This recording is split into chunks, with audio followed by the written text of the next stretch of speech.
All right, Mm. Mike. Uh, Roger. yeah. How do you want to do this? Well, hey, Roger, it's great to see you. Happy pandemic, happy quarantine. Um, Thank you so much for suggesting we put together this live, unscripted virtual campfire banter. My name is Dr. Mike Shaw. I am an astrophotographer, a book author. And Roger, what do you do for a living? Oh boy, the short answer is make like animal bodily function sounds into a microphone for a living, but a voice actor based in Los Angeles. And you and I became good friends as a result of my taking your 2016 California Oh, Nightscapes workshop to learn how to shoot the night skies, and that's what got me that much more involved in my love of the night sky. And then our paths crossing as IDA delegates, yes. ironically, Yeah. ironically. Yeah, that's a neat thing. I mean, so the history of so I think again, thanks for making the suggestion, and certainly it's been a great journey getting to know each other in a variety of different contexts as we travel around the state and around the country to experience the night sky. And this is we are doing this for the International Dark Sky Association in celebration of the International Dark Sky Week, which was started all the way back in 2003. It doesn't seem that long ago, but it was by That's Jennifer Barlow. all the way back in Back in 2003. 2003. I Yeah, that was certainly. remember we barely had iPhones. I know it. I know it. Yeah, Sorry, I but get. you were about to give the Oh, yeah. history No, it's. I of was thinking. what the event Well, was. I was trying to think what we were doing in 2003, but so Jennifer Barlow, who was a high school student at the time, came up with the concept of celebrating dark skies, and out of concern for the decrease in dark skies. And this is something I'm sure we'll be talking about. But kudos to Jennifer for her initiative and leadership in putting this together. And it really is a testament to the ability of anyone to, high school students to get things started that makes such a difference. And here we are, it's a global event. I don't know how many hundreds of thousands or millions of people are joining us around the world this week to celebrate International Dark Sky Week. But for those of you tuning in and listening, if this is your first experience to this subject, welcome. And if this is something that you're very familiar with, welcome back.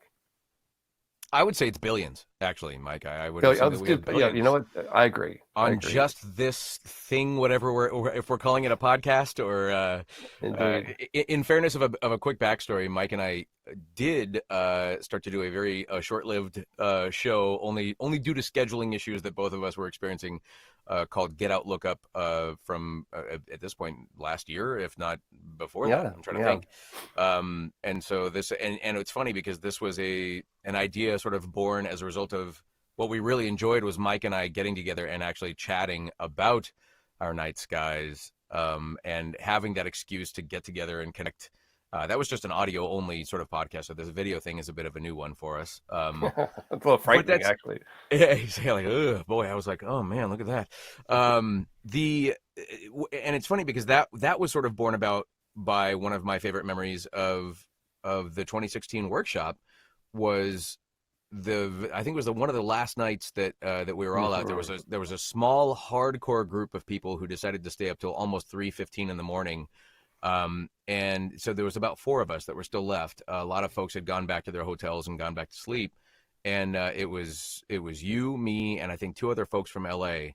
And we Hmm. were out in the Alabama hills, and we hadn't turned on a red light or a light for probably 2 hours at that point, and Hmm. we were just wandering the desert area there, Hmm. with like the light of the Milky Way, and it was more about the conversations that everybody was having that Hmm. night than it was about even the photography at that point. It was like the photos had been taken, everybody was kind of shooting off time lapses and that kind of thing, but it was that connection that we were all sort of sharing about, just discussing what we were seeing as we were, staring up into the void.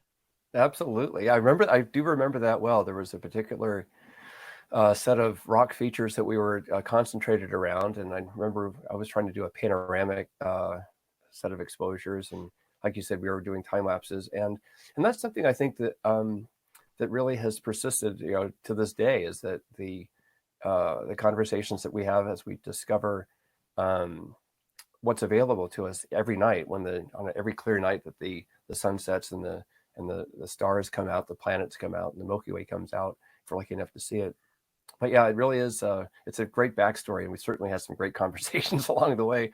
I think we both appreciate and love sharing our enthusiasm and passion for what's available to us right over our heads. And it's super exciting to be back together on the air again, Roger. So certainly been Absolutely. looking forward to this. Yeah, it's like the old times. It's like Just the like old times, times. except now that we actually get to You look at physically each other. see each other. Yeah. Yeah, yeah, and it's like, oh boy, I Yeah, like apologize. what, Roger? What, Oh, you know? yeah, Yeah. don't judge. I know. Don't judge. Please, save here. I mean, here. This is so. By the way, disclaimer. This is right in the thick of the pandemic. We've all been. This is, I think, week 5 or week 6. So, in the future, we'll look back on this and remember this as that context. No kidding. Certainly.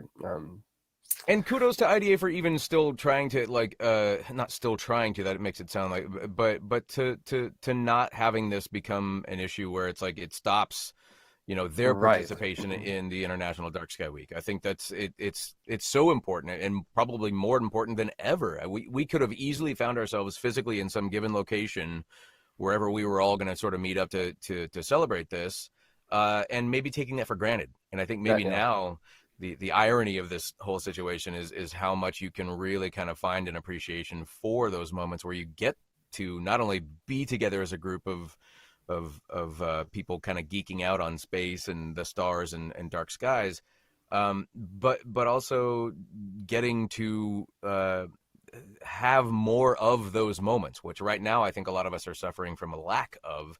But it's neat to still have people get together and start saying, no, this is why this is important. This is, share those fond memories of moments like that.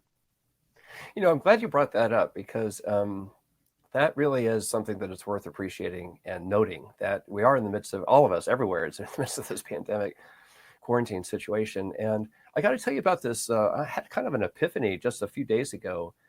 And in some ways, it reminds me a little bit of a hostage syndrome, where people that are taken hostage start to, become friends with their, hostage takers. And maybe there's a little bit of that. So if it is, then I'll have to look back on that. But I did realize that in actual fact, when this is all over and we all get done with this in a month or a year or however long it takes, there are parts of this experience that I am going to miss. And I'm going to be honest about that. I've had, I don't know about you, but I've had a chance to, I've had more contact with my friends, and I've had more time spent with my family, because of a lot of the professional obligations have kind of been put on hold for a little bit. I've had more free time to, just re-examine. It's almost like we've been on a virtual, in some ways I feel like I'm camping in my house, because it's just a really nice tent, because it has flush toilets and everything.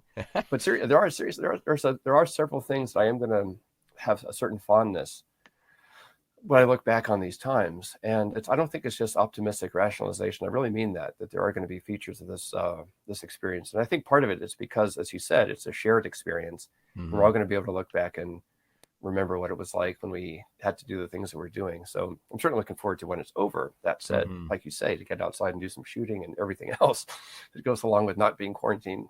But, it made me feel a little bit better that perhaps it's not all bad that we are having these experiences. No, without getting too personal, what you said that there are things that you are going to miss. Is it you were talking about friends, having more connections like that? Are there any sort of specific experiences that have kind of hit? And I'm not trying to say tell me your deepest inner thoughts, Mike. Share it with the public. Again, the billions of people who are going to be observing this. But what would you say was like something that I'm having similar experiences. I am finding positives that are sort of ironic in the face of how tragic this whole situation is.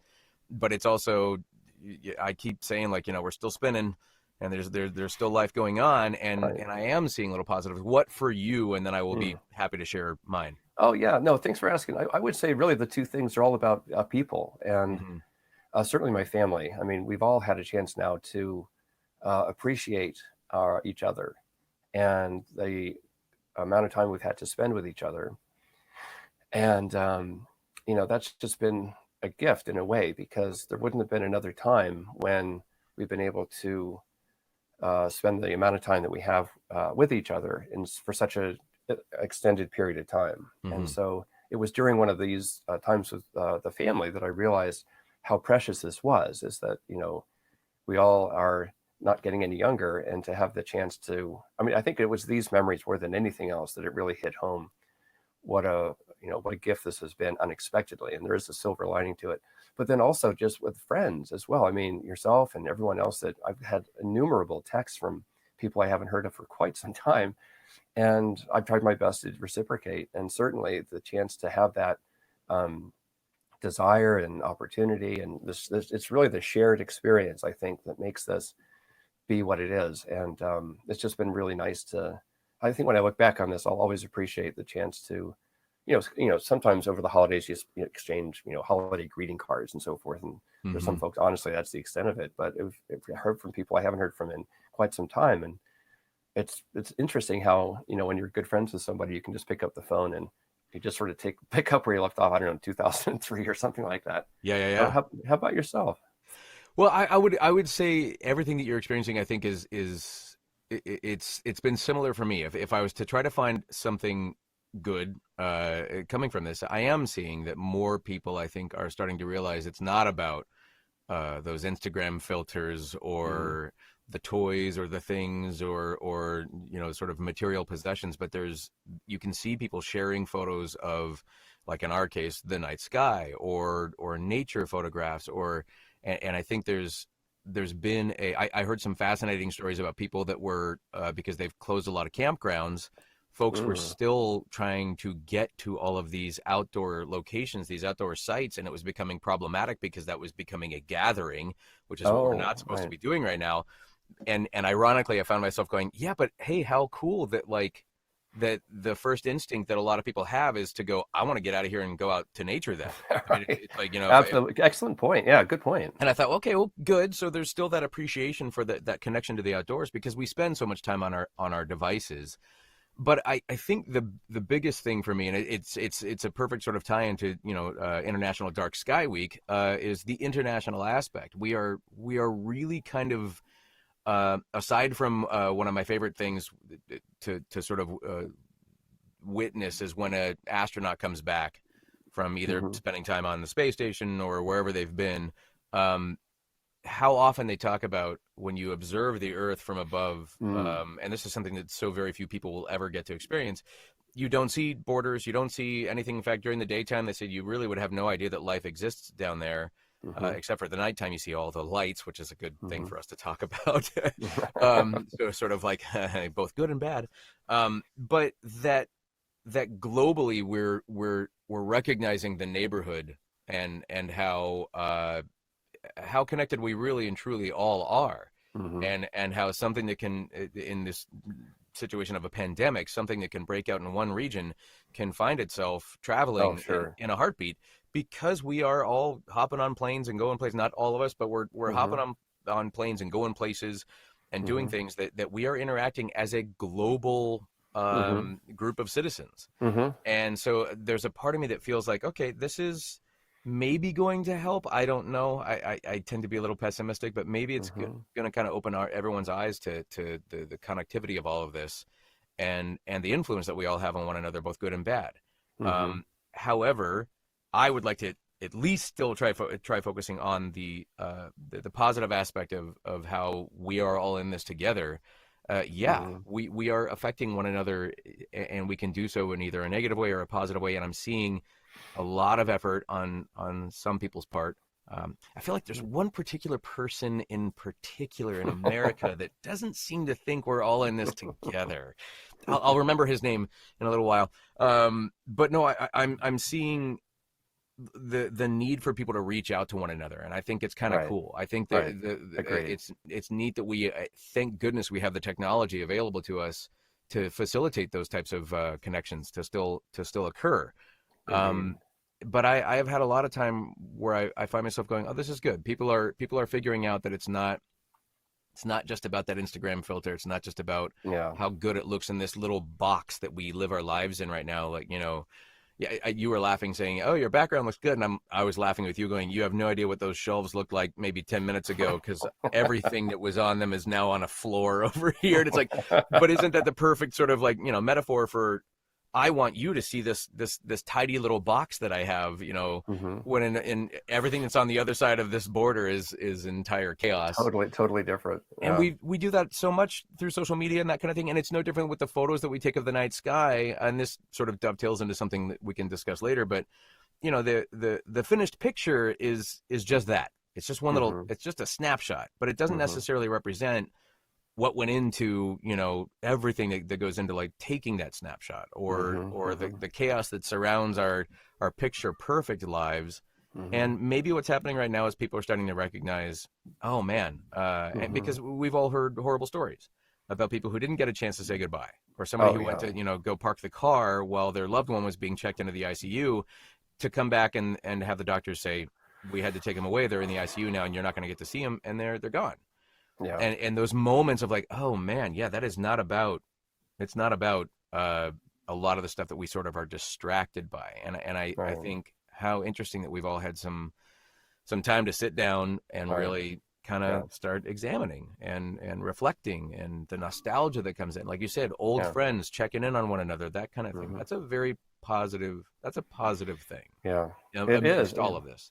I think it will tend to endure as well. I mean, there is a lot to uh, the appreciation of things that we have often taken for granted. And certainly, I think back to 9/11. This reminds me, I'm sure most people of the 9/11 experience. And when you were talking, one thing that came to mind is unexpectedly how this may not be true in your part of the country or world, but around us here in Minnesota, people have run out of yeast because everyone's baking. Baking. And it's like one of those completely unexpected phenomena that people all of a sudden, I don't know if it's a need to feel control, if it's part of the creative thing or it's part of the home thing, but reasons for bringing that up during International Dark Sky Week is I personally feel the same way about astronomy in the night sky. And every time, I mean, this last night I was looking out the front, our house faces east, and I was looking out the front window after we had a clear skies for a change, which isn't very often in Minnesota. And I was able to see the star Arcturus rising in the east, and I didn't recognize it at first. I was like, that's how disoriented I am right now. Oh, And I funny. was like, what star is that? And once I realized what it was like an old friend, and it was like, oh yeah, that's right. And everything clicks into place at that point. And again, if you're new to this general subject for any number of different reasons, to me, that's one of the great features of astronomy is that it is like an old friend. And it's whenever I look at the constellation Orion, which is now I think barely visible in the dawn twilight or setting Hmm. in the even if it is visible.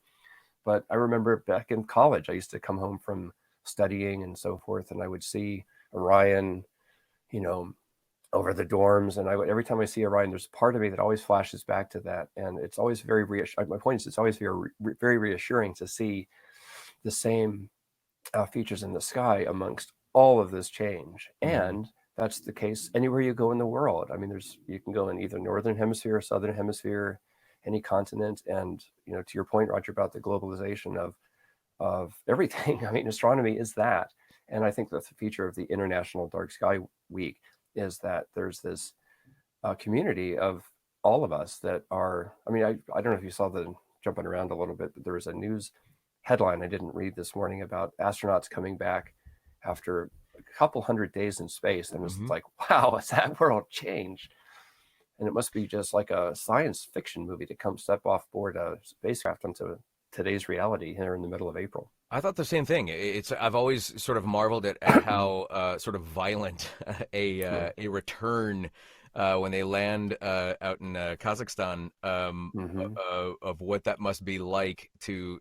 I mean, you can see sometimes. I remember hearing from Scott Kelly, who I got to go Sure. Yeah. watch speak, Oh, and yeah. he said, those he was showing photos of when he was on the ground and back back here on Earth.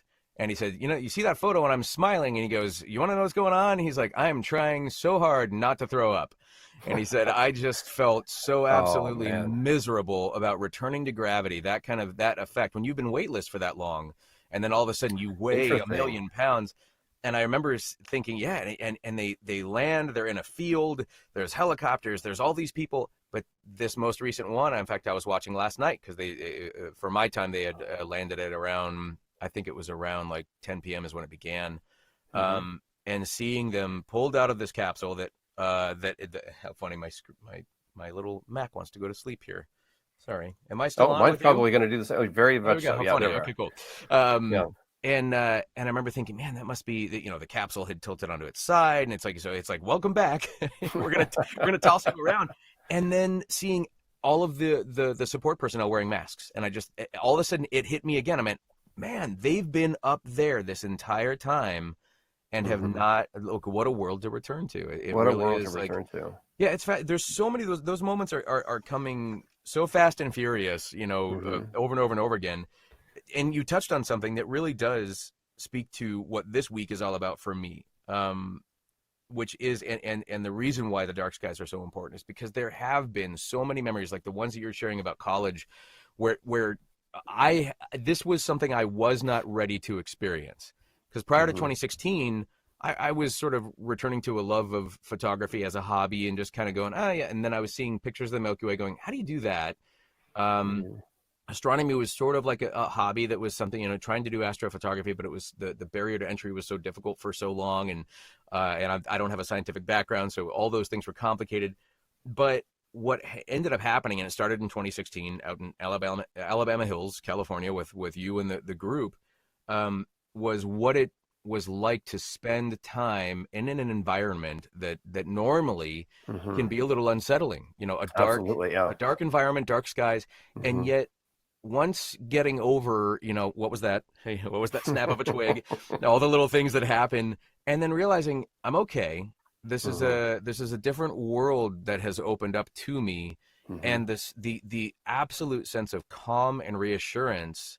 Mm-hmm. And for some people, it doesn't go that way, but for whatever reason, when I'm spending time under a good dark sky, it Mm-hmm. is a reminder to me of where I'm at down here, and that Mm-hmm. it gives me a sense of this is all okay. Mm-hmm. I'm okay. I'm fortunate right now to be experiencing this and to be up there and looking, as you've talked about the time machine that is staring at the night sky and realizing how Mm-hmm. long it took those photons of light to hit the back of my Mm-hmm. brain here, Mm-hmm. and yet for some people that makes them feel very, very small. It still does with me as well, but I Sure. find that reassuring. Sure. Right. It finds my problems to be really, it puts them Exactly. into a Yeah. perspective that Neil deGrasse Tyson calls it the cosmic perspective. Mm-hmm. And that's what it does for me. It's like Mm-hmm. the idea that I can look up and know that Orion's a winter constellation for me, and that I sit there and go, that's so neat to see, this time of the year, and just going out to get the mail and looking up and going, there's the belt. I mean, which is, I'm Mm-hmm. lucky to see that in Los Angeles. Mm-hmm. I'm in Mm-hmm. Chatsworth and just on the cusp of Simi Valley, and I'm in a decent Mm-hmm. little pocket of what they would call darkness here, Mm-hmm. in LA, which is not much. Mm-hmm. But still, that reassurance, that calming, that, like you said, it's like an old friend.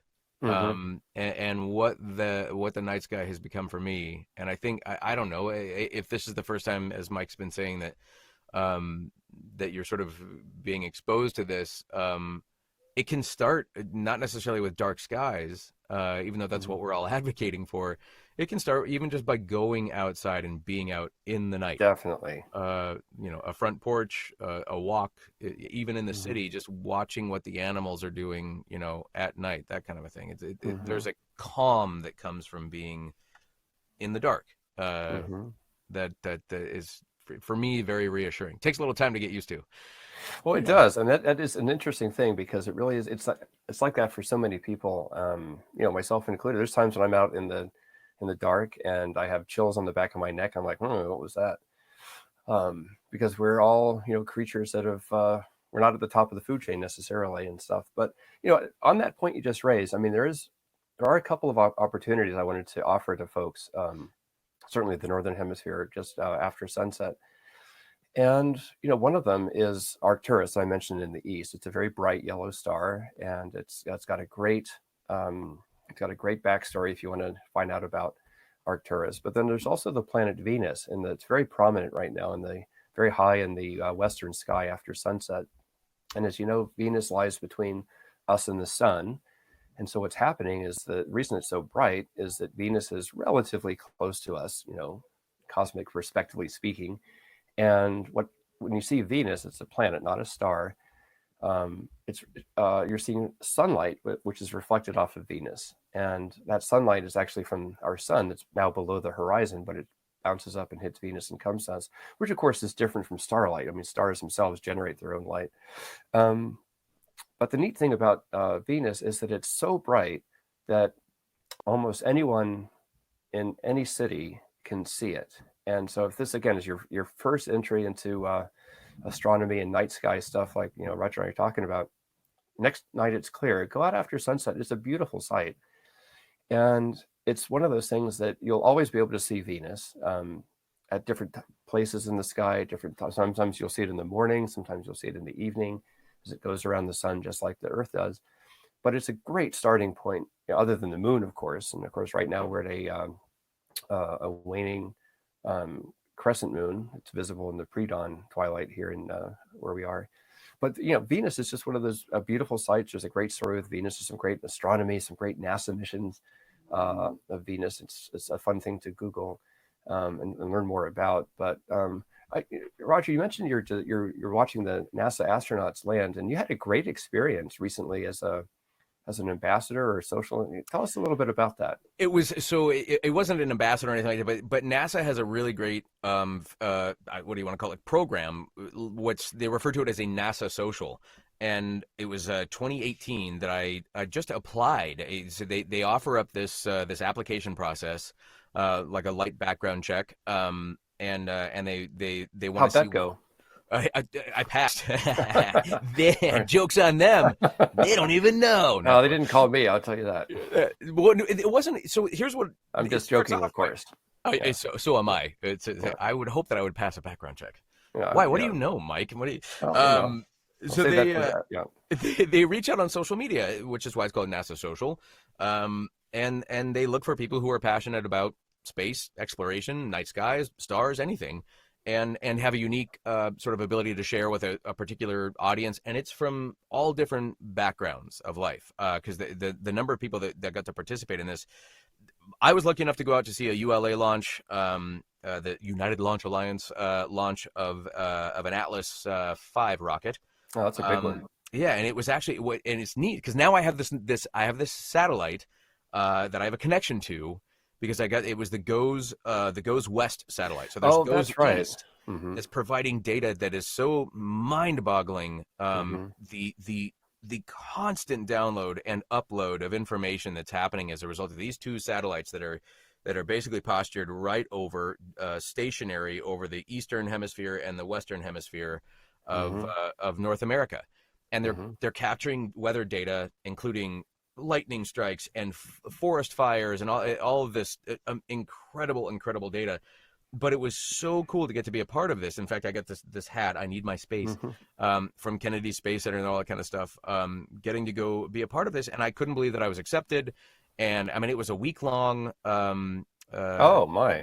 It was phenomenal. I was out in Florida to watch the launch. We were lucky that the launch occurred on the day that it was scheduled, because they can very often not go that way. But yeah, and it gave me that much more of an appreciation for the human beings that are so passionate about our need to explore and our need to learn and get more data about this world that we're on and how it functions. And I wouldn't be surprised. I guarantee you there's got to be some way that they could be even mapping with probably greater detail the effects of light pollution, the effects of how much the light is coming up at us, because you can watch, I think, every single day. It'll literally show a 24-hour snapshot time lapse of from dusk to dawn, or from dawn to dusk, of like just a shot of the entire sort of Earth right there. And granted, we're talking about this region of the Earth, but it's fascinating to see. Like I said, the connection that I have to this little satellite that's up there over my little hemisphere here in the West. Yeah, it was a really I don't even know where to begin. There were so many awesome memories. The nice part again too was just the connection that I felt with so many humans that I got to meet there at NASA, including the gentleman that drove our tour bus. We had him for the entire time that we were there, and this older gentleman was so passionate about this program, and you can just Hmm. tell. I mean, like the way he told stories, and he told stories every time Oh we were man, that's driving. great. It's so cool. He was at just about every launch you can conceive of, and Oh going back to man. the Apollo missions. So it Oh was, man. yeah, it Wow. was really neat. Yeah, this was that connection Wow. too. It's neat to see a Wow. rocket take off. I'll never forget that. I love that sound. Well, tell us Um, about the launch day. Yeah, what was it? So you woke up on the I don't know if it happened at night or in the morning It was a or. daytime launch. It was a mid morning launch, I think. Was it around the, yeah? It's like a midday launch. Hmm. And they bus us out, and we had really great access. We were on the NASA Causeway, so we were, I think, 4 miles out. It's either 3 or 4 Oh, miles that's out. We're pretty close. about as close as you could get. Yeah. Yeah, Did we you were feel closer the than. heat? No, I Okay. wish. Yeah, that'd be a That little would have too been. close. Oh, That would be a little. You could feel the warmth. That might be too oh close. man. Um, but it was what a fascinating event. I prioritized bringing up my photography equipment with me, and was set up with all these long range lenses and stuff to try to capture it. But no, it's funny. Giddy is the only way I can Yeah, describe it. sure. You Yeah. geek out, and the iridescent glow of those rocket engines. And I know that I'm it's getting chills. right. Well, it's Yeah. complicated. It's complicated right now because there's so many things that are going on with space exploration and with satellites, and obviously the concerns that a lot of people justifiably have over the SpaceX constellation of satellites for internet and all that. And so I know that it comes with a caveat. But there's something that for me when I see a rocket taking off, and I know the man hours the human hours that go into making something like that happen. And Hmm. there's a part of me that gets real sort of touched by humanity in those moments because Hmm. I think, man, the audacity of what we're trying to do. Like we're Hmm. just these little. I Hmm. mean, what better analogy? I mean, there's so much about the way that we sort of spread out on Earth. Hmm. We're sort of like this planet's version of a bacteria.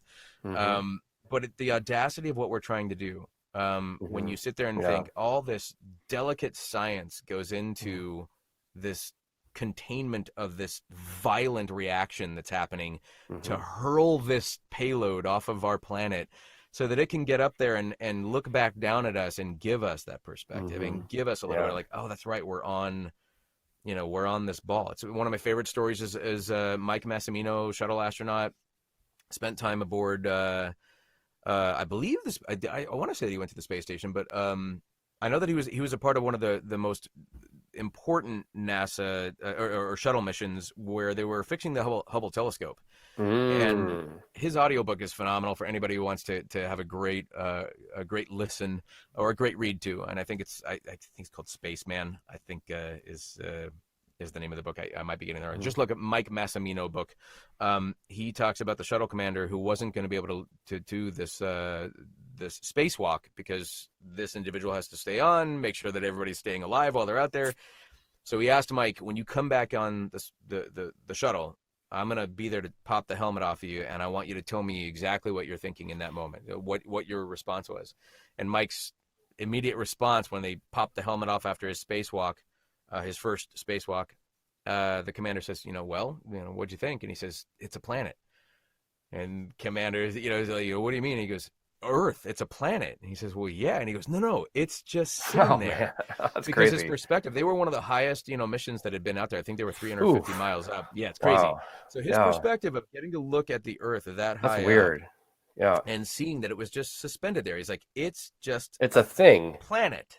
Yeah. Wow. And most of us will never, ever, ever understand that. And yet so Right. many of the people that have been up there come back and they say the same Right. thing. They all say, like, yeah, you begin to understand like the fragility of it all, Oh the yeah. the the preciousness of it all, Hmm. just how insane it is that we have this very thin atmosphere that's protecting us from all this stuff that's raining Hmm. down and that kind of thing. And yeah, I got Wow. Yeah. as close to That's. that as I could ever hope to be with the NASA social, and it was yeah, I could go on and on and on and on about the people that I met and the experience of watching that thing go up there, and Mhm. now getting to like see that there's data coming back down from this little satellite that I watched kind of get hurled off our planet. It was an incredible experience. So you're able to actually see the engines ignite and the rocket lift up, and then it just goes up. It goes up and over, and this is an interesting Mm-hmm. thing. So when I get to see from Vandenberg here on the West Coast when they launch, Mm-hmm. SpaceX does a lot, ULA does a lot, and I've shared time lapses of those Mm-hmm. launches with my followers, and I've had people say, "Why does it look like the rocket goes up and down?" And you want to talk about more perspective from even being down here on the ground. It's funny when we look up at the night sky and we see the stars moving. It's like that's not what is happening. We're spinning, and there are Mm-hmm. moments like when the Milky Way rises and moves around. You begin to get that sense of, oh yeah, it's that we're tilting and seeing, what we're seeing in the night sky as a result. Mm-hmm.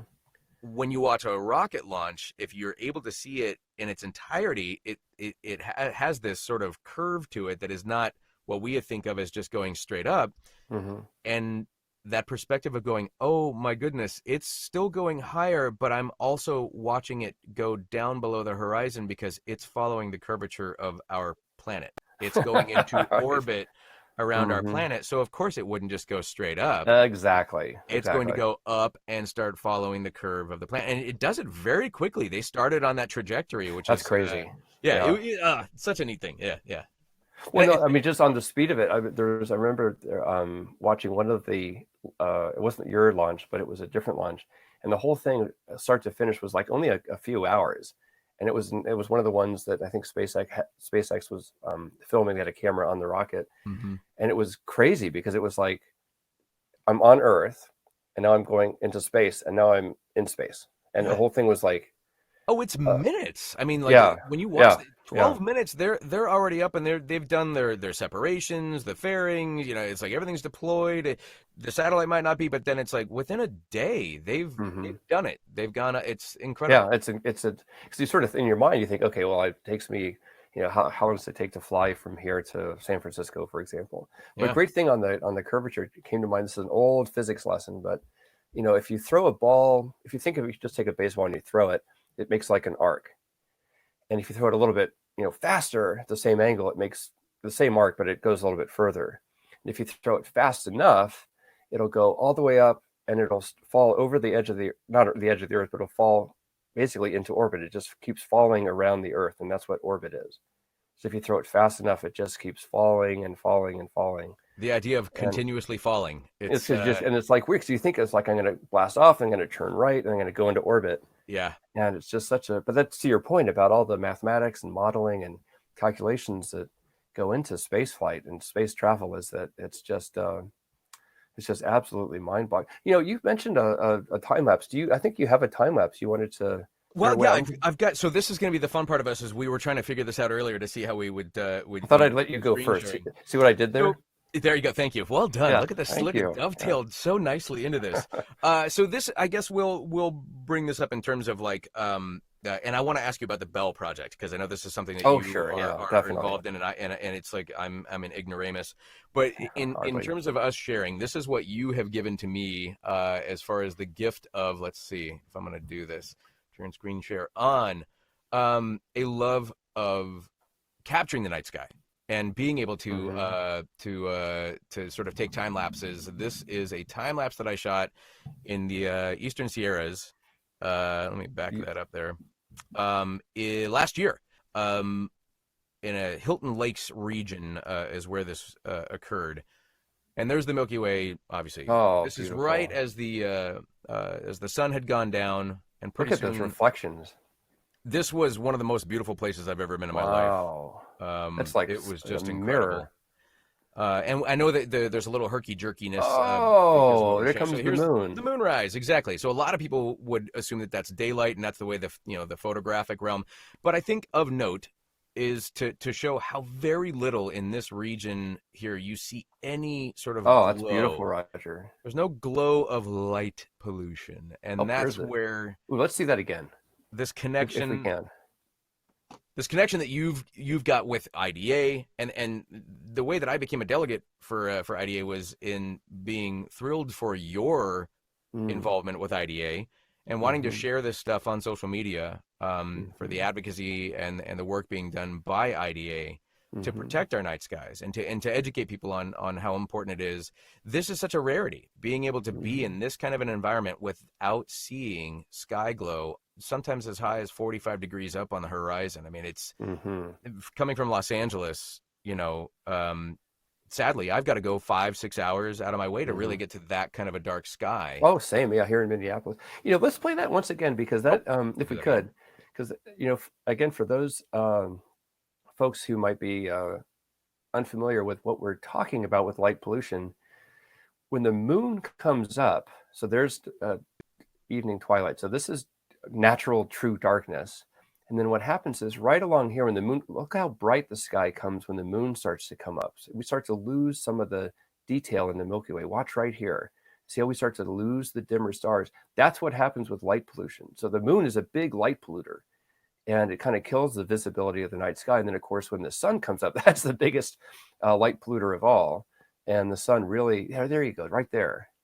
And you can really see the difference in what you can see in the sky when you have this source of light, the moon in the sky. And that's exactly what these city lights do, is the city lights shine up into the sky and have the same effect as the moon, and they drown out the stars. So that's a really neat example of that, Roger. Well, thank you for even teaching me how to do anything like this. Oh, That's it's fun. there's just nothing better than getting out and being able to do that. So yeah, that's let me get there. Hmm. There we are, and we're back. And we're back. That worked And out we're really well. back. That worked out well. Look at us. So Yeah. we're mastering the technology. Um, Yeah. no, it's funny, and I look at stuff like that, and especially given the fact that we're on lockdown still, like the chomping at the bit to try to get back out under skies like that, and being fortunate enough to to find little locations like that. Which I'm going to ask you about the Belle Project, but I will say to folks that Mm. are looking for whatever region of the world that you might be in, there's an excellent resource, a website called lightpollutionmap.info. It's all Hmm. one word, lightpollutionmap.info.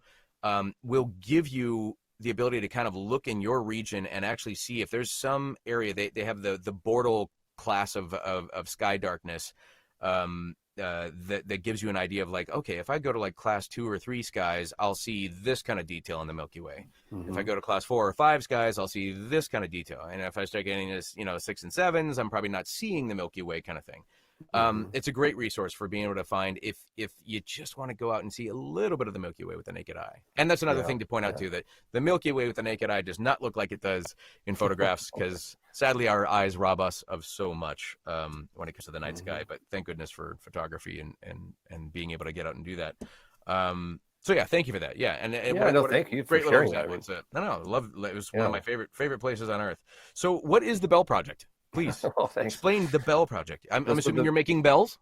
with bells, we are Yeah. making bells. We're making lots Okay. of bells, and Mm. that's why we have a museum of bells, in fact. But Ah. no, there's here in Minneapolis. We have the Bell. It's the University of Minnesota Bell Museum. It's one of our science museums, and just started a new resident artist research project. So it's kind of a neat residency in that it combines art with science. And so, you know, let me just cue up, if I can, a short little presentation that describes the project. And I don't know if can you see that? Okay, I is can. that? It's looking Oh, good. good. Okay, so this is as Roger mentioned. So I'm a delegate with the International Dark Sky Association, and easiest way to find more information about dark sky, the International Dark Sky Week, is to Google the International Dark Sky Association. This here is one of their slides that they share with the delegates and other people involved.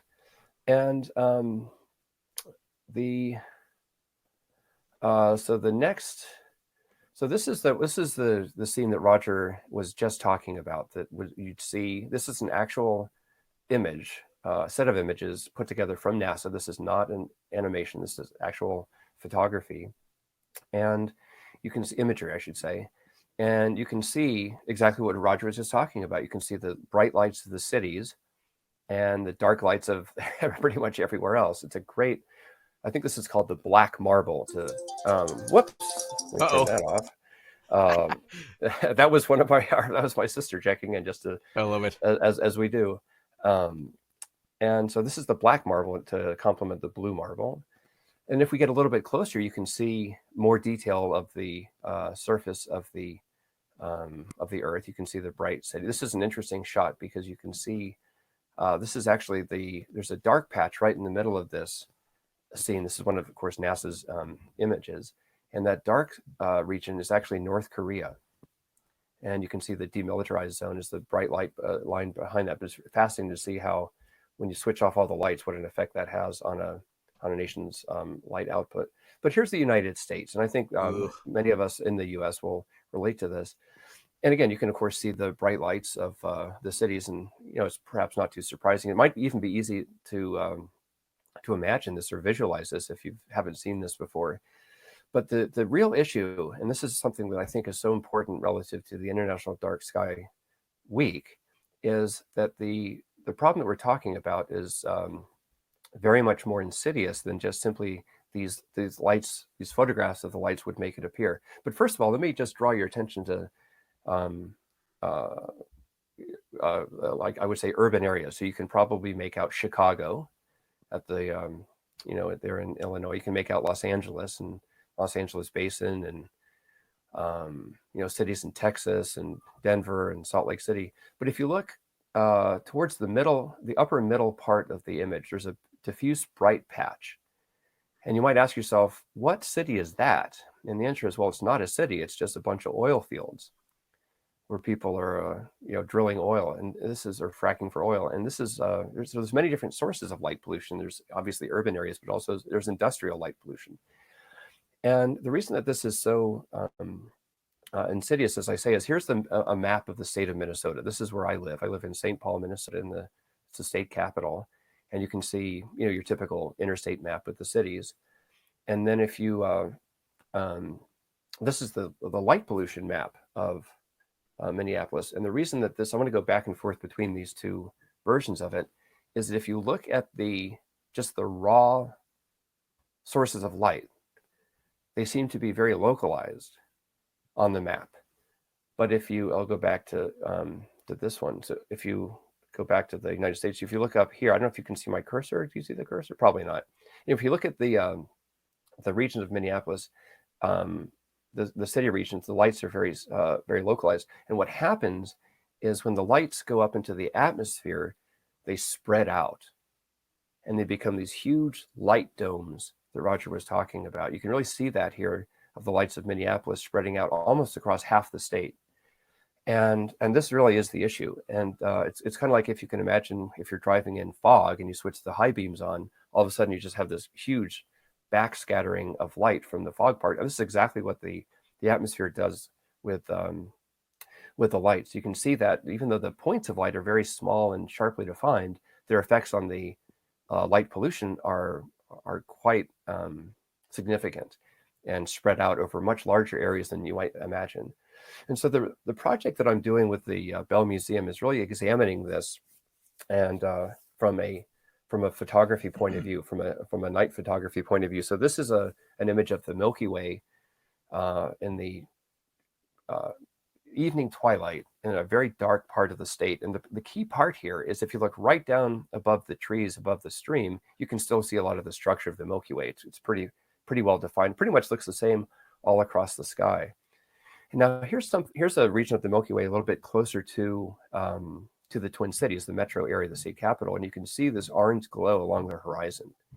And that's the effect of this light dome that Roger was mentioning. This glow is so bright. I mean, the Milky Way is still there, but the glow of the lights are brighter. And so that's what we see. It drowns out the detail of the Milky Way. And in fact, this is on the other side of the Twin Cities. In fact, we have the downtown area in between us and the Milky Way. Now we've lost much more of the Milky Way detail. And so, and this is, of course, is from within the Twin Cities. You don't see very much detail at all. So really, one of my goals with the project is to document these different night sky appearances around the state. So as Roger mentioned, the Bordel Scale, and this is a way of categorizing how dark, or the sky quality, how dark is the sky according to that multicolored sky map we saw. And so really what I'm doing is, what I've done here is I've taken the images that I showed you earlier, and these are all taken at more or less the same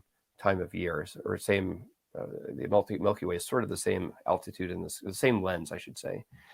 And if you compare, I've tried to line up the horizons fairly accurately. You can really see how, as you get closer and closer to the Twin Cities, you can see the sky glow going higher and higher in the sky, obscuring the Milky Way. So this is the first part of the research project, but another part that don't really have time to. So as I say, I'm just going around different parts of the state. You can see here where those different regions were created from. And the other part that we'll talk about, I'm sure, in a different version of this at some point, is I'm creating these sort of virtual reality experiences. So I'm creating these like 360-degree, 180-degree VR images that you can view through VR goggles. You can augment the VR through different intelligent hot points and things. And so that's another part of the research project with the Belle Museum that's super excited about. And I'm sure we'll have a chance to talk more about it another time. But in a nutshell, that really is, oh, and that's where the sky quality meter that I'm making the measurements. But yeah, that's it in a nutshell. So stay tuned. I mean, the project is supposed to begin at the beginning of this summer and run through September. So we'll see how that goes in terms of what availability there is in terms of stay-at-home orders, if the parks are open, and so forth. But certainly, I think we'll be able to find something to do because many of the resources that we need are fairly close to the Twin Cities. But super exciting to be part of that. And of course, I'll be linking that in with the International Dark Sky Association because that's part of what we do, and making that available to everyone. So I mean, really, that's part of the message, is to get the information out in the public domain so that really anyone around the world can have access to the images in order to experience for themselves. This is what this sky looks like. This is what that sky looks like. So when they look at their own location, they can go to the resource that you mentioned, lightpollutionmap.info, I think it was. Yep. Was it? Lightpollutionmap.info, I think is the info. Yeah, exactly. You can go there and then look up your own location and see for yourself what you might be able to observe. And then also you can go to those maps and find those dark locations that might not immediately come to mind and go, oh, if I go here, then I'll be able to have a better chance of seeing things that I'm interested in seeing. So yeah, thanks. It's a neat thing. Well, it's fascinating, and I can attest to having seen some of your virtual reality work that you're doing. And being a voice actor, I work in the gaming industry, and I've seen the sort of virtual reality quite literally being virtual, meaning it's augmented. It's not even augmented, I should say. It's created through computer graphics and whatnot. There are some virtual reality programs that exist where they allow you to sort of float in space and manipulate planets and things like that. But what you're doing with actual photography and being able to put something on and immerse yourself into an actual dark night sky, I hope that's not what our future holds, as in, like, mankind used to be able to see their own stars, but it is such a neat thing to be able to see that. I'm super excited to see you continue with that project, because I just look at the options that's going to give to so many people. You have a time lapse of something where we were recently out. You were doing talks as far as the Dark Sky Festival that was going on at the end of January, I think it was, right? Is that when we were out there? That's right. It was it January or February? I think it might have been February. Was it February? Okay, so it was during the new moon of February that we were out at Death Valley. But what a great way to exhibit, or to also illustrate the light pollution that comes from a city, say, like Las Vegas. Obviously, a lot of light going in a very concentrated area, out surrounded by desert. And I don't know if your time lapse captures this, but I remember I was taking some panorama shots that night, and one of the things that in fact we were out there with another IDA delegate, Jeremy Evans. That's right. All three of us were able to meet up back when you could meet up, and we were out taking photographs and panos and time lapses and whatnot. And my takeaway was, man, look at the white light pollution when you're 100 miles away, only 100 miles away from Las Vegas, and how prominent it was there.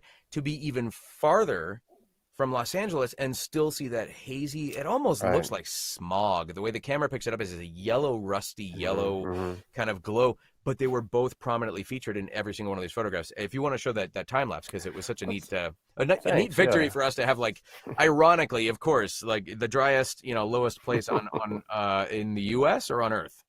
Is it on Earth? I think it's no. I think there's a place in Just in the Israel. U.S. Okay, it's certainly in the U.S. Yeah, there's a place that's a little bit lower. Okay. But yeah, let's see if I can pull that up. 'Cause And that we had was rain. The poor it Dark rained. Sky It rained. I know. Festival, like both Yeah, nights, everybody I was there, know. and we were lucky enough that on the last day that we all woke up, set my Hmm. alarm for 1 a.m., got Hmm. up, met up with you guys at 2 a.m. We drove Hmm. out to a little remote spot that was out there, and at only until around 3:15 did the skies finally clear. But you caught that moment too, which was really neat. When Well, they, it was a neat. I think it's funny. What's funny about that is that we were all shooting, and for those watching, when I showed Roger this time lapse earlier, his comment was, "Oh yeah, I recognize those clouds." yeah, I remember that sky. So let's see if I can pull it up. Yeah, it was a neat experience because the here we go. Let's do this one right here, and I'll probably play it a couple of times. But here you go.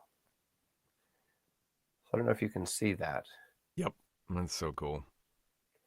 but this is the. You can see where Well, the the light camera's pollution is not too bad because it would have to the lower left is where that would have been from Las Vegas, for Vegas, and then off to the lower right is where we would have started to see the and you can L.A. see that there. Yeah, just in the because the camera's actually. I'll play it again.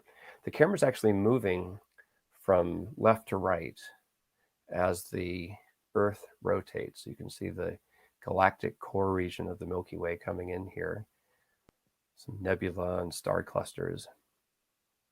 You can You've see the processed this very well because the light pollution is not as mhm, prominent as in the raw photos. It's so mhm, striking just how much we really.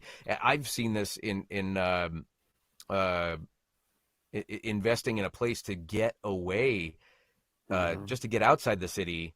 I've got to go 100 miles north of where I'm at here in Chatsworth, California, just to get into class 3, class 4 border, skies. mhm, And I swear I have noticed the difference in the light pollution that's been changing. This is interesting because IDA really advocates for this. The color temperature of lights, mhm. Yes. it makes a huge difference. And LEDs are great because they're saving a ton of energy and whatnot.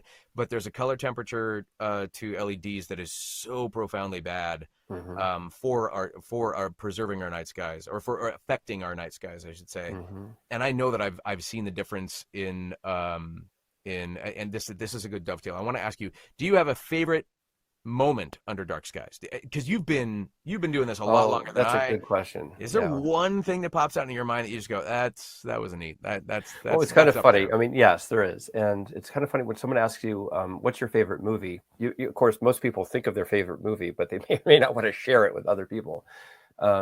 Mine was a high school bicycling movie that's just crazy. So my favorite spot's the spot in the Heights, Quicksilver. California. No, it was Breaking Away. That's what Breaking it's the name away. of it. Okay. Yeah, at least it was. I don't know if that's still my favorite because other movies have come along, but my Mike, are favorite you a spot. nerd? Are you like a No, no, high definitely school no, biking movie? no. Like, no, of No, course I not. definitely did not wear those little white A-frame or a whatever they call it. Did you ride real fast on your Schwinn? I did, but Okay. I was All like, right. there was a couple. Yeah, no, I'm not going to incriminate. I guess the statute of limitations has run out, so Okay, good. I definitely didn't hold on to city buses as I was driving along. You But did. no, I didn't. Mm-hmm. No, Yeah, no, you did. definitely not. Yeah, we don't advocate for that, Don't have definitely but no don't. that's Yeah, pretty darn we cool. may So, splice this part out, but nah, keep it. keep it.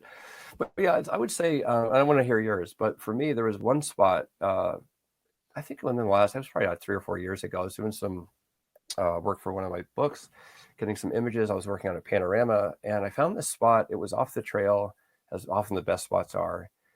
But I found it by looking at a map. I thought that looks like a pretty cool spot, and I ended up at this spot, and it was at about probably 100 feet overlooking a lake. Kind of there's similar appearance that you had with your time lapse that you just showed. And I spent a couple nights uh, in my tent, actually in a tarp. I didn't have a tent. I had a tarp. Cowboy And camping. yeah, totally. And I just spent a couple nights there doing all kinds of imaging projects, and it was phenomenal. I mean, no one else came by the whole time, and the view was spectacular. It was perched over this lake, and yeah, this similar reflections, but there's something about the symmetry of the lake and the positioning of the Milky Way and the mountains and so forth. It was certainly one of my favorite images, and it was just the reflections off the lake, like the one that you showed in your time lapse, were just unbelievable. I mean, they were just incredible to see, and just to watch the Milky Way and the stars move across the sky. It was just so peaceful, and so you could really. And this is one of the themes I just wanted to, or maybe as we start to wrap up, just to end with, is the, the thing about that. I want to hear your spot. The thing about that spot that was so appealing to me was I really felt like I could step into space. Mm. And I mean, the sights that you see under it was a dark moonless sky in the middle of the summer. The sights that you see are the same that you see as an astronaut, except you can't turn around and see the planet. But you can see the same stars. And this is something we often do in the workshops and the classes. Is we'll just lay on the ground, look straight up, and if you can block out from their peripheral vision the horizon, you're looking straight into space, and it has this magnificent three-dimensional quality to it. And I know we talked about this, but it really is one of the most compelling features I find about astronomy and observing. Not necessarily through a telescope, but just naked eye observing, as you can appreciate, like you said, from looking down. There's only this atmosphere between us and space, and it's transparent at night. You can see through it, and there's no barrier. There's not like a wall or a ceiling you have to get through. It's right there, and I really felt like you could reach out and just touch some of those stars. But how about you? What's some of? Well, I love the, because I'm thinking about for whatever reason during the eclipse. Sure, 2017. Yes. That was the first time I'd ever experienced anything like that. And I went out to a place out near Stanley, Idaho, just to get out into the path of totality. That was probably one of the first times that it occurred to me, like, oh, okay, yeah, I'm seeing that what I conceive of as daytime is really and truly just the sun illuminating our planet's atmosphere. Oh, interesting. That's and robbing us of, because all of a sudden there's this black hole that's punched into the sky when the moon blocks the sun, and you see faint stars, but it gives this coloration and this iridescent sort of odd affect to the atmosphere that I had this concept of, oh yeah, daytime. What is daytime? Because a lot of astronauts will talk about the white light of being in space and the sun. Oh, and interesting. We see it as this yellow because of our atmosphere, the coloration that it's giving us. But they say it's just this. It is a color temperature of light that we're not accustomed to down on Earth. It's just so insanely bright. And I thought, yeah, how interesting what this world would be like if we didn't have that atmosphere.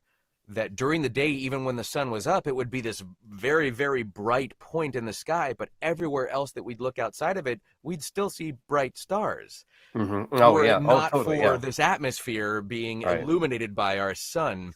I don't know. That was just that. For whatever reason, it's like it blew my mind to start thinking of the world as like, oh yeah, daytime is not the sky is blue. It's like it's this color that's being reflected to us and all that kind of stuff. Anyway.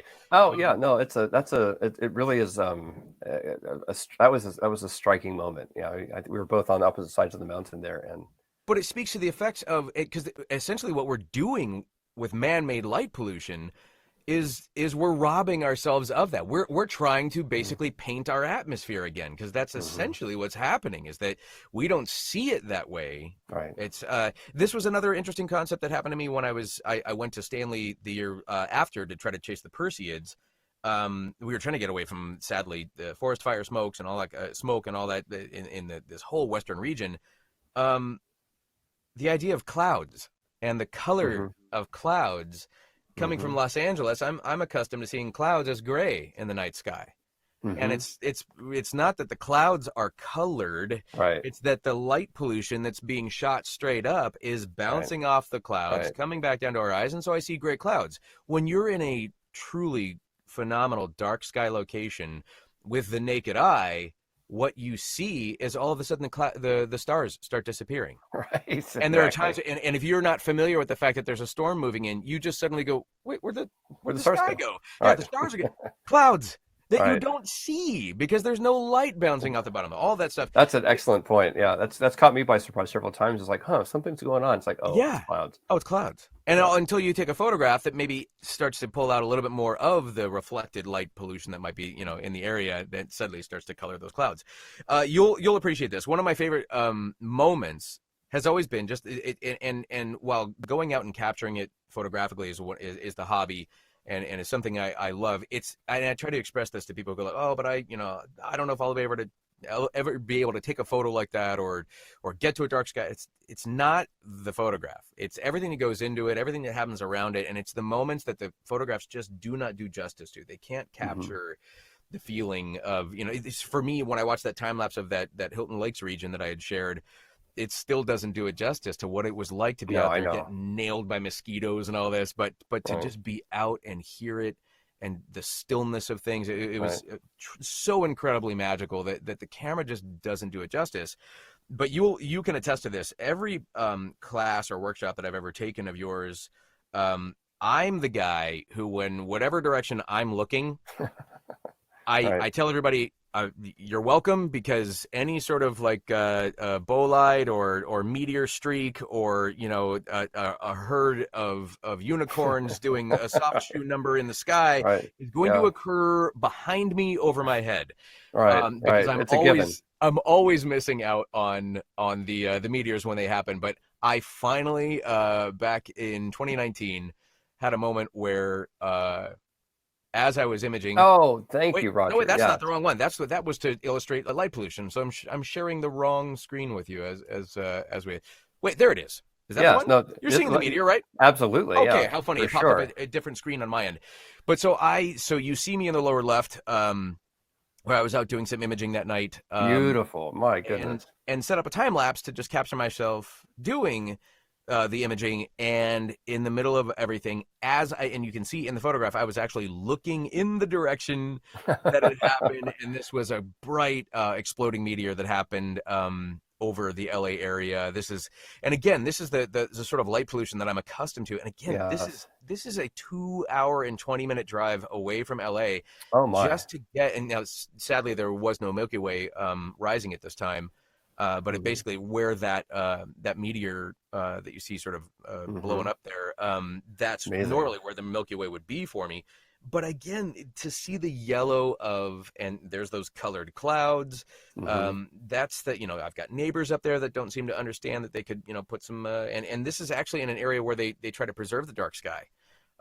This is a little mountain community outside of Tehachapi, California. But and you see at the lower center of this image too, that's a neighbor who has lights that are just shooting straight out. 90 degrees out the house. This is the work that IDA does such a great job of trying to educate people on what we're doing and how we're affecting our night sky. That's a great image, Roger. Thank you. I got lucky. That's just a single frame from the time lapse. But that was one of my favorite moments, because the idea great. Thank you. The idea that I finally get to watch one, because I've literally been out there with you guys up in the Eastern Sierras when everybody's faces got illuminated with this green flash, and it's over my head. It's behind me. Well, I was going to ask you, must have been nice. On that shot, what was happening behind you? Probably a herd of unicorns. No, I'm just kidding. Yeah, no, that's one of those rare ones. That was so bright, you can just tell. You can see the green flash as it breaks up in the atmosphere and stuff, and.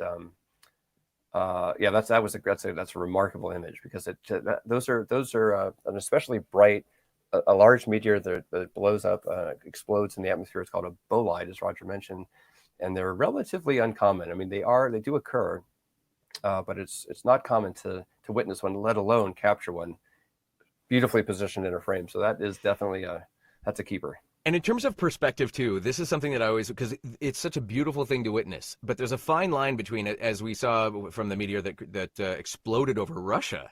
I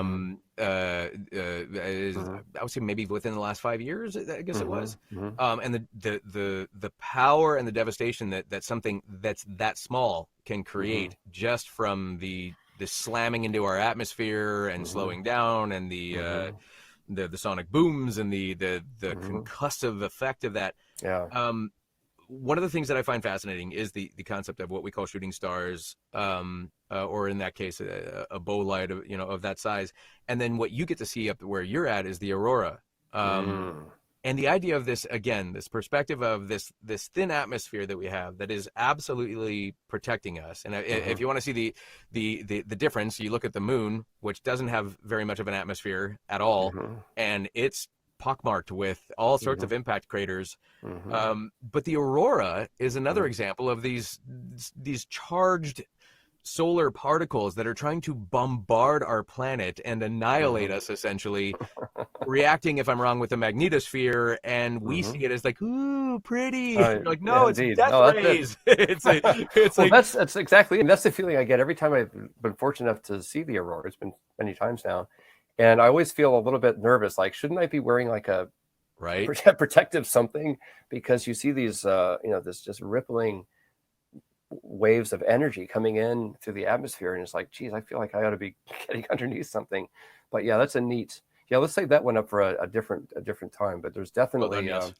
yeah, there's definitely so many aspects of the aurora borealis and the aurora australis in the southern hemisphere that and there's, if you're interested, you can Google that, and you'll find webcams, and also, in Alaska, Norway, Sweden, different places around the world to enjoy them. But you're right. I mean, there's so many, coming back to the theme of International Dark Sky Week, I think one of the things that this week allows us to do, it's time during a new moon. So it's a chance to get outside and really look up and observe these things. But to appreciate all of the different treasures that the night sky has. I mean, we talked about the aurora, we talked about the Milky Way, we talked about planets, satellites, the moon, stars, different galaxies. There's just tons, Eric. There's just tons and tons of things to explore, and I think, to me, that's one of the things that I find endlessly fascinating about the night sky, is that you can. It's like a universe to. It literally is a universe to explore, Quite literally. and it's kind of perfect for a quarantine, because all you need to do, going back to Venus, is step outside wherever you live, if you can get a clear view, or even out your window, if you can, and you'll be able to see. I'm willing to bet some type of a night sky object, and just think about what it is that you're seeing. I mean, it's an actual, like you say, it's a planet, or it's a star, it's a thing that's in space, and there's just a lot of stuff to appreciate about that. But I just think this has been, Roger. I just so enjoy our chances to hook up and collaborate and chat about these things, and As do I. kudos to the International Dark Sky Association for bringing us together as delegates, and with Jeremy and other people, and International Dark Sky Week. It's really, I'm looking forward to seeing what the week holds for us. I'm just hoping we get some clear skies out of it. No kidding. Yes. Yeah. Yes. I guess I will wish clear skies to everyone out there, to stay safe, and to get outside, and to get out and look up, to go with the Get old out school the old school saying. But yeah, Mike, thank you for Yeah, this. cheers. Like, thank you, Roger. And it's nice to see that we don't have to wear masks for this either. It's, Oh yeah, this is my mask. This is my apathy mask. that's a good one. Yeah. The COVID beard. The COVID beard. There we go. I've got, things like that. So, all right. Well, let's say farewell to everyone. Until next time, get out, look up, and shoot your night skies. Take Clear care. skies. Look up together. # Yep. look up together.